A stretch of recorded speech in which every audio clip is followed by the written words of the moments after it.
a BF-109 video where we barely even talk about the BF-109. Let's get into it. Hey guys, it's model making time, and today we're looking at the Avia S-199. The S-199 is a Czech version of the BF-109 with a difference, and we'll definitely be exploring that further. As usual, we're going to be looking at the history of the aircraft itself. This time we'll also be looking mainly at its history with the Israeli Air Force. We'll also be looking at the aircraft in gaming and where you can fly it, or maybe where you might not want to fly it, as the case may be. We'll also be looking at the history of the model kit itself before we dive into the construction of our own S-199 in 1/72 scale. Use the timestamps below to make sure that you can watch the bits that you find really important and maybe skip the bits that you don't find as important. Obviously, hit subscribe and like if you do enjoy this video. Let's get into the history then. As I said before, today we're not really looking at the BF-109. We're only going to look at it in the sense of comparison to the Avia S-199, or what originally started was the Avia S-99. After World War II, Czechoslovakia continued production of the BF-109 using surplus engines that they had. The engine I'm referring to is of course the DB605. This engine was made famous by the BF-109, but also by the Series 5 aircraft, so the MZ205, the Reggiane 2005, and also the Fiat G55 of Italy. As it was then known, Czechoslovakia would have a bit of a problem to overcome though, and that would be the shortage of the engines following an explosion. On the 31st of July 1945, there was an explosion at, and I'm going to probably say this wrong, Krasny Brudno. That's probably said absolutely horrifically, that's why it's on the screen for you to read as well. But yeah, that was a warehouse and ammunition store that Czechoslovakia had. So alongside storing ammunition, that place also had pretty much the entire supply of DB605s that the country had. And that meant they couldn't continue production of the S-99, at least without making some modifications. A new engine had to be sought, and one was found in the former power plant of the Junkers 88. This was the UMO 211F, and some modifications were made to the airframe to make it fit. Obviously this was not meant to be the original power plant for the aircraft, and so modifications were made to the front end of the aircraft to accommodate it. Although the engines were similar, they definitely were not the same, and they had very different purposes. The Junkers 88 engine was designed for obviously a medium bomber. The DB605 was designed with fighters in mind. That wouldn't be the only modification though. So to create this interesting aircraft, it also had the propeller of a Heinkel HE-111. I didn't even realise this until after I'd already made my model and thought, wow, that's an interesting size. Yeah, it turns out that's why. And that's how we come to have the Frankenstein, as I'm going to call it, a combination of different areas of World War II German aviation pulled together to make something that in the end was actually really subpar. Israel was in desperate need of aircraft, and with the UN sanctions that were in place, Czechoslovakia was happy to step in and, let them purchase some of their Avia S-199s. These were at a really inflated cost compared to the price of second-hand P-51s, and it's kind of incredible how much Israel paid for this in the end. But there wasn't really a lot of choice for them. With the sanctions that were imposed, they had very limited options. So in the end they got this BF-109 knockoff that could do a top speed that was around 100 kilometers an hour less than the BF-109 that preceded it. The Frankenstein was not off to a good start. The aircraft was the founding fighter of the Israeli Air Force, and that's a fact that I think a lot of people find ironic considering the origins of this aircraft, and probably did at the time, but again, it was a purchase out of necessity. On the 11th of May 1948, the first 10 pilots took to the skies in the S-199s, and after they'd all completed their test flights, they did not have positive reviews, finding out that the Czech pilots also called it the Mule. I should probably say Czechoslovakian. Just to add in, I'm saying Czech a lot, but obviously it's because it was Czechoslovakia back in the day and that was the shorthand, I guess. But I mean no disrespect to either country that now exists. Much like in World War II, the BF-109's cousin would fight its original adversary, or I guess most famous adversary because, the Hurricane exists, but we won't go into that debate today. As the BF-109 before it saw, the S-199 had a counterpart in the skies above Israel, and that was the Spitfire. It's interesting that this Frankenstein would end up facing a plane much more capable and yet the pilots of the Israeli Air Force flew this plane with determination. One of the articles I read said that the Israeli pilots had that little experience in the aircraft when it actually had to go into combat, they didn't even know what to press to actually trigger the guns, which is insane to think about, going into combat not knowing that. In fact, most ones that went into combat didn't have any proper testing. The aircraft was pretty much delivered from Czechoslovakia, though they did lose one, that's worth bearing in mind, even before it got there, which, you know, was probably an omen. But yeah, they just took to the skies pretty much immediately. Being able to be armed with two 70-kilogram bombs, the aircraft took strikes on Egyptian convoys. Egypt was kind of shocked, honestly. They didn't even really know that Israel had developed an air force, and, you know, the global conditions at the time meant it was hard for them to get an air force in the first place, so seeing this happen was quite a shock. The aircraft was not well liked. It was used out of desperation. It was not a purchase that Israel would have made willingly if it had been able to buy second-hand P-51s or perhaps Spitfires. However, it's meant that this icon of World War II was given a second, although be it sort of gross, afterlife in the form of the S-199. In Israeli service, the aircraft would be given a kind of name, which was the knife. However, its reputation precedes it. The S-199 is not a popular aircraft. Any issues that the Bf-109 had, such as pretty poor ground handling, were nothing but amplified by the S-199. At the end of the day, the S-199 was replaced in September of 1948 when Spitfires started arriving to replace it. Once other aircraft were available, the S-199 was pretty much redundant and was not used willingly. In fact, it would be phased out pretty quickly, with one surviving example remaining at the Israeli Air Force Museum. So that's my summarisation of the history of the S-199, but if you want a more comprehensive history, please check out Plane Encyclopedia, the link is in the description, which is a fantastic resource. There isn't a lot on even things like the Wikipedia page, but this has a wealth of resources and photographs that you've seen throughout this video, so please go check it out. Obviously not until you've seen the rest of this video though. Right, we're on to the Avia S-199 in gaming, and be warned, there's some horror shows here. The first thing we're going to look at, and it seems to be this is a trend as well, is we're going to look at it in Flight Simulator. The version we're looking at first is available for Flight Simulator 2004 and Flight Simulator X, or FSX as it's affectionately known. Might work in P3D, which is sort of the modernised version of FSX, but I don't really know much about that, so I couldn't comment. The aircraft is quite dated, and you can tell by its model that it was in the earlier stages or up to the mid stages of FS 2004, although you could probably convert this model to MFSS, which I could never say properly, which is the newest Microsoft Flight Simulator, or Flight Simulator 2020 as it's kind of being known as. I don't know if it would really be worth it. It may even be worth just sort of reskinning a Bf-109, honestly, at this point. I mean, in terms of the characteristics of the aircraft, Flight Simulator 2004 is a lot more forgiving, I would say, than probably more hardcore flight simulators, and that means that you're probably going to be able to fly it quite fine, and it will feel like most warbirds do in that simulator. Obviously, you can get really, really detailed sort of flight models in that game, but again, the game is quite old, it doesn't have the sort of the dynamics of newer flight simulators such as X-Plane or MSFS 2020, and both have fantastic flight characteristics or flight modelling compared to sort of FS 2004. So that's the first place you can fly this plane. I couldn't see it in X-Plane, which doesn't really surprise me. This is kind of a really niche product or a niche aircraft to find.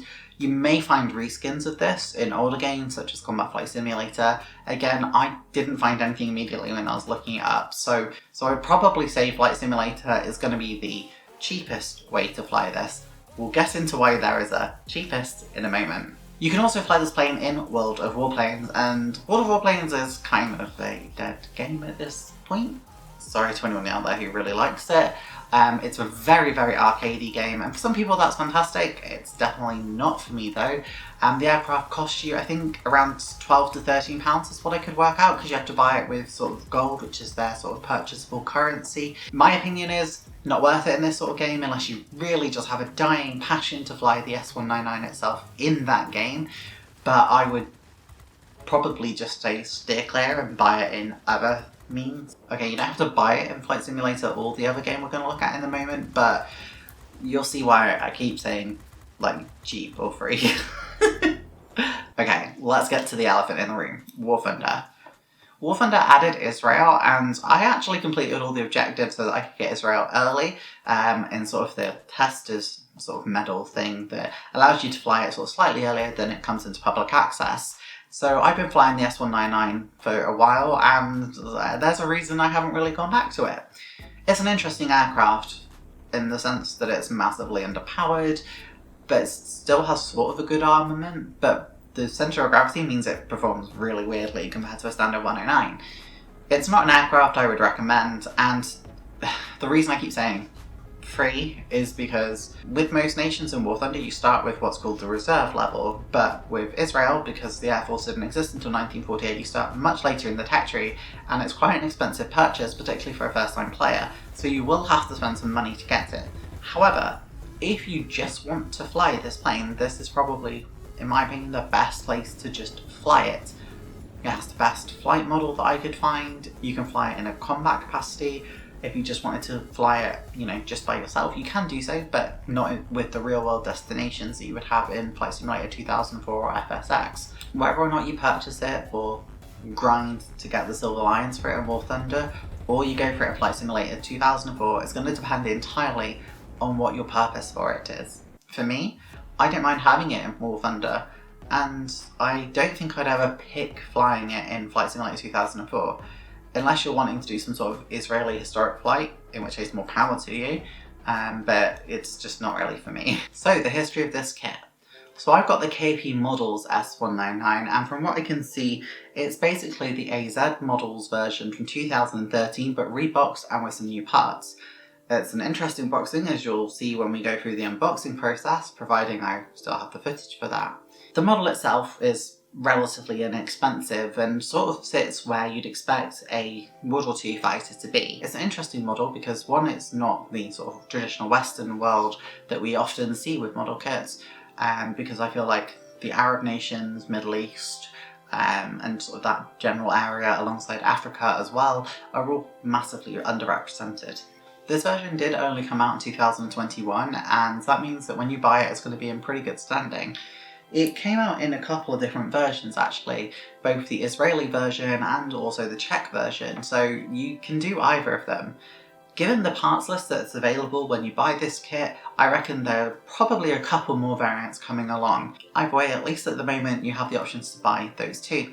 If anyone remembers, KP Models originally were not necessarily well known for their quality. From what I can see at the moment, there are 3 boxings of this kit at present, and there is a couple of historic versions of the kit as well. The kit I've got allows you to build the Israeli version with sort of several different camouflage schemes, and it's pretty well rounded as a kit, I would say, for, representing the first Israeli fighter. I'm aware that this section is very short compared to usual because there's just not that much history to this kit, to be perfectly honest. Great, we've made it through the first 3 sections. Remember to hit like and drop me a comment below on what aircraft you'd love to see me build and look at the history of. Also, hit that subscribe button.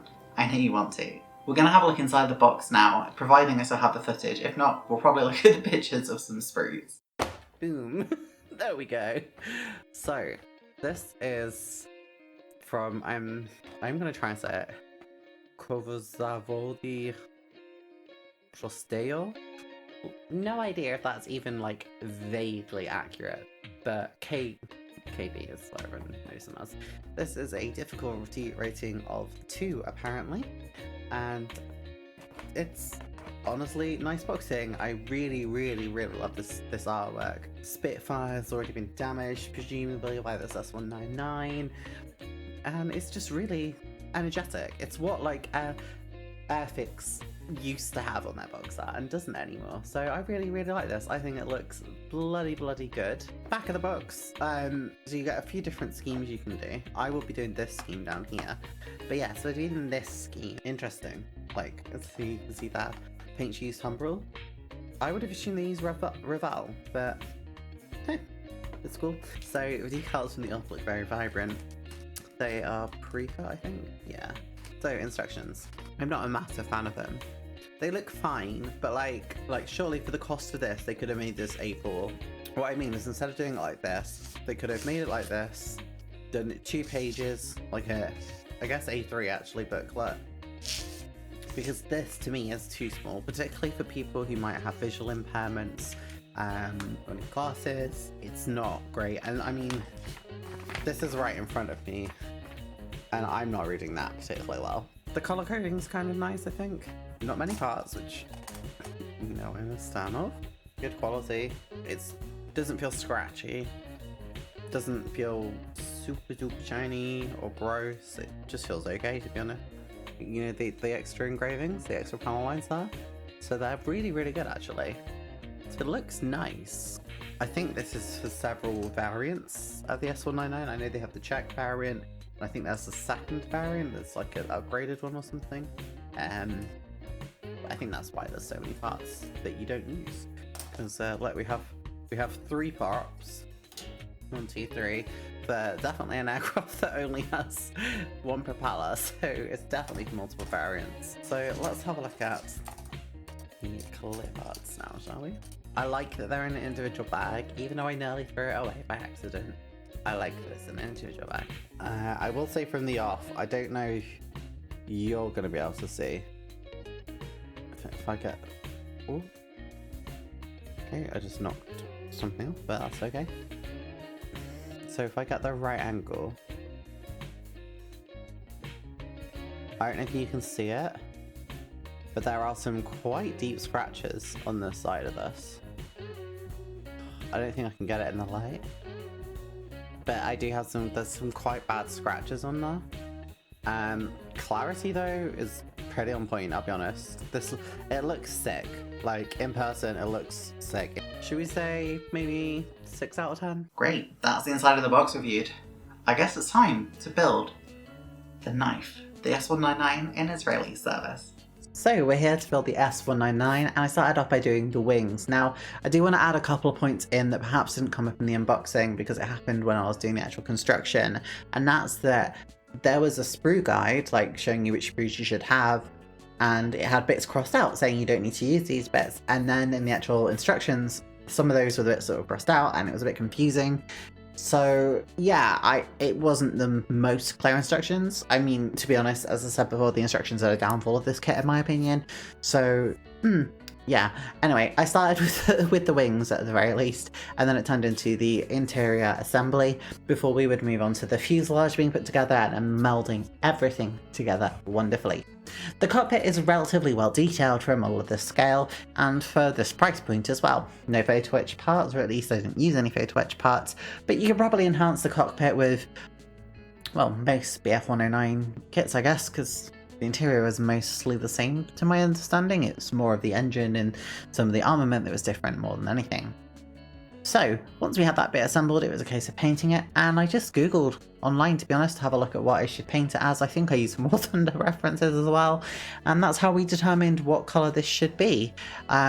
Pretty straightforward, to be honest. The cockpit itself looks really nice. I'm really happy with how it looks. Didn't put a pilot in. I can't even remember if this kit came with one, but either way it remained empty. With these cockpits anyway, for a BF-109, or an S-199 in this case, they're very, very, very cramped aircraft, so I wouldn't particularly worry about that anyway. So yeah, after that it was a case of putting in, I think, parts of the engine and then painting the inside as well. You can see I've got the propeller there as well, which, as we discussed in the information, is not a standard BF-109 propeller in any case. And yeah, it does look a bit odd, but I like it. I think it was meant to be able to freely spin, but I did something very wrong in mine, and like most of my props, it got glued in place. But you know what? I'm okay with it. I didn't do it initially though, I did it a bit later on. You can see that I've melded the wings to the fuselage, and it looks really, really nice. I then put the underwing guns on there. I think I put them in a slightly wrong position initially, and I moved them around a little bit, so that's why I've sort of moved it off screen a little bit. You can see the aircraft's really starting to come together now, and it looks really, really nice. I was using some more glue there just to stick on some of the top section. Well, it's just filled in some of the gaps on the fuselage, really. Still got the front end of the engine cowling to cover up, but that will come in a bit, I think. Or are we going onto it now, potentially? Once that's done, the model is pretty much finished. We do have to stick on some extra little details and then go on to the painting of the model. There we go, the cowling is on, propeller is sort of on, and now it's time to get on to the painting. The painting of this kit, I did the underneath originally in a sky colour, but then I decided that wasn't right. It was more of a blue than a sky colour, and so I mixed up a combination of blue by Revell and sky to get this really beautiful light blue, which I was using sort of the box art as a guide, and I think I got a really, really nice colour actually to match it, so I was really, really proud of that. The propeller spinner, or the prop spinner, whatever you call it, I did that in red, and we used ochre as the sort of sandy, deserty colour, as you can see me putting on there, which I think looked really nice. In terms of our greens, we mixed a combination of olive green and I think maybe forest green or emerald green. We mixed a custom green anyway, because what I originally had I felt wasn't right. It was too dark for the Mediterranean-y Israeli colours that we had on there, so I ended up mixing a custom one, and I think it looks really nice. It looks really, really close to the box art. That's what I used as my reference point. You can see the first layers, as usual with me, were quite slightly streaky, but that's normal. I'm doing really thin layers to try not to sort of obscure any details, and then after that I go over with a second layer, third layer, fourth layer, however long I need to, in order to make sure that I'm not destroying any details and I'm getting rid of as much streaking as possible. The aircraft I think looks really, really nice. I did a really good job, I think, on the paint scheme, which is quite rare for me. I'm not very nice to myself when it comes to World War II schemes. I tend to think I do quite a bad job, but okay, there's not World War II, but you know what I mean. It's like of that era, sort of paint scheme wise. And I think I did really well on this, actually. I'm really proud of how it looked in the end. I think I got the sort of the pattern sort of relatively well, although it's not quite the box art. And I think I got the colours well. It's worth noting that with the prop spinner, I originally did that in fiery red and then went over it with Ferrari red because I feel like it needed that deeper, richer red colour. There we go, I've gone over it a couple of times there just to get some of the streakiness and get a more opaque colour to it. Onto the decals. Now, one of my stars of David did rip, which is this one you can see me putting on there. I don't think it ripped in straight away. I think I put my finger on it after I varnished it, and literally I bet it just flaked off. It was unfortunate. I painted it on. You know what? It's a battle mark now as far as I'm concerned. Yeah, I've obviously fixed it after it's been in battle and it's been damaged or whatever. So that's how I'm viewing it now anyway. The band on there I couldn't quite get in the right place. Originally I put it in completely the wrong place. I moved it later on. There are actually two separate parts of that. And I ended up mixing them together and it seems like it worked okay on the final finished product. The ones on the wings I got in quite a nice position. It's really weird. I don't know why, something in my head when I was putting them on, they just didn't look right to me ever. So yeah, for some reason Star of David just messes with my head for orientation, but yeah, they all went on okay in the end. I used water and then decal fix to make sure that they adhere to the model well, and you'll see in the finished product why that's important. Oh, we've done it. It's built. It's ready to go. Oh, guys, let's just have a look at what we built.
Well, I think it looks nice. Honestly, I think it looks cute. I think the red is popping on the propeller. I probably need to weather it a lot more, if I'm really honest. Yeah, okay, one of the decals also broke up on me. You can see that one of the Israeli decals like just tore. I barely even pulled it either. It literally just sort of fell apart, which is really unfortunate. But I mean, otherwise the decals seemed really, really good, and overall this entire kit seemed to go together quite well. It was really confusing because in lots of sections it showed parts that didn't, like it said not to use on the sprue list, and you sort of just had to use your intuition. So I would personally say this kit is probably not for beginners. I'd recommend you go away and try a BF-109 before you try and go and do this. Or at the very least, just expect that you might end up with something that's not 100%, or at the very least, just expect it's not going to be 100% historically accurate. And, you know, we've said this before, like, you don't have to listen to rivet counters, you can do what you want, because it doesn't matter if it's not 100% historically accurate as long as you are happy with the model kit. And hey, personally I am. There are some bits I wish I'd done better. The tail in particular I think looks really bad, and that is because I rushed it, and that is something I need to personally, during 2022, learn not to do, is rush my model kits, because it is going to ruin so many amazing kits for me, so I need to be careful on that. So, as usual, do we buy or do we fly? Difficult one, because normally I sort of have a look at the price and everything else and I say buy or fly. But for this one, I'm going to say, if you were a beginner modeler, fly. It's not worth it. It won't be a particularly fun build for you unless you're really passionate about the Israeli Air Force. And on that note, if you're really passionate about the Israeli Air Force, or you're sort of a modest model builder, and you built like, at least a couple of models before, then you're probably going to be okay. And I'd say, yeah, buy this kit. It will be really good for you. I think KP missed a trick with their instructions. I think if those had been more up to par with what I expect from Airfix, Revell, and it wouldn't take a lot for them to get there, to be honest, then yeah, I think we really would have a fantastic kit. Something that fills a niche, but is actually really attractive, especially on a shelf. I mean, the box art for this kit, let's just take a look for a second. The box art for this kit is absolutely gorgeous. And if I saw this in my local hobbycraft store or other local model shop, I would absolutely want to buy this. It's very intriguing, you know? So yeah, I definitely would say buy in that regards. Anyway guys, thank you so much for joining me again on this wonderful adventure building the S-199 and looking at Israel's first fighter. I honestly didn't really know a lot about it. I'm glad I understand a lot more about it now, because when I flew it in War Thunder I didn't understand why it handled so badly compared to the BF-109, and now I know it's because it's got a really weird Frankenstein build. Thank you so much for joining me. As usual, hit the subscribe button and I'll see you in the next video. Bye!